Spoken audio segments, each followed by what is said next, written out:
Sakit perut akibat asam lambung berlebihan merupakan salah satu gangguan pencernaan yang sering sekali banyak dialami oleh banyak orang. Kondisi ini seringkali ditandai dengan rasa nyeri di bagian ulu hati, sensasi terbakar di dada, atau rasa asam di mulut. Penyebabnya adalah produksi asam lambung yang berlebihan yang dapat merusak lapisan pelindung lambung dan menyebabkan iritasi. Untuk meredakan kondisi ini, antisida sering menjadi solusi pertama yang dapat diambil. Antisida adalah obat yang bekerja dengan menetralkan kelebihan asam lambung sehingga pH lambung yang semula sangat asam menjadi lebih netral.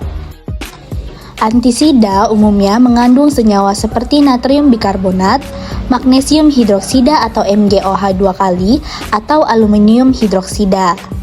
Setiap bahan kimia ini memiliki peran spesifik dalam meredakan gejala asam lambung berlebihan.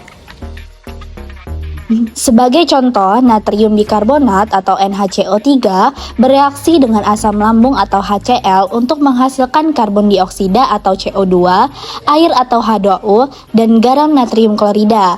Reaksi ini mengurangi tingkat keasaman lambung, meskipun produksi CO2 dapat menimbulkan rasa kembung atau sendawa di dalam tubuh. Magnesium hidroksida ini di sisi lain bekerja dengan cara menghasilkan ion hidroksida atau OH- yang menetralkan asam lambung, tetapi dengan efek samping yang lebih ringan, seperti sedikit melonggarkan usus karena sifatnya yang sebagai pencahar. Aluminium hidroksida atau AlOH3 memiliki efek serupa tetapi cenderung menyebabkan sembelit. Oleh karena itu, beberapa antisida menggabungkan kedua senyawa ini untuk menyeimbangkan efek sampingnya. Keberhasilan antisida dalam meredakan sakit perut menunjukkan pentingnya memahami konsep kimia, khususnya reaksi asam basa dan hidrolisis garam. Dalam konteks ini, reaksi kimia tidak hanya terjadi di laboratorium, tetapi juga di dalam tubuh manusia, membantu menjaga keseimbangan dan kenyamanan pencernaan. Garam merupakan senyawa ion yang terdiri dari kation logam dan anion sisa asam. Kation garam dianggap berasal dari suatu basa, sedangkan anion-anionnya berasal dari suatu asam.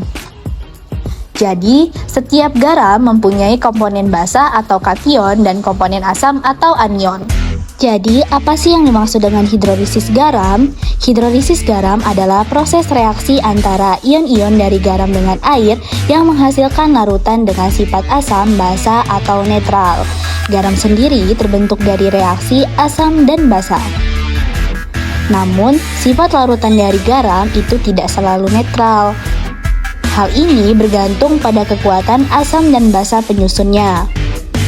Garam dari asam kuat dan basa kuat seperti natrium klorida atau NaCl tidak mengalami hidrolisis sehingga menghasilkan larutan yang netral. Sebaliknya, garam yang berasal dari asam lemah dan basa kuat seperti natrium asetat atau CH3COONa akan menghasilkan larutan bersifat basa karena ion asetatnya bereaksi dengan air membentuk ion hidroksida atau OH-. Sebaliknya, garam dari asam kuat dan basa lemah seperti amonium klorida atau NH4Cl akan menghasilkan larutan asam karena ion amonium bereaksi dengan air menghasilkan ion hidronium atau H3O+.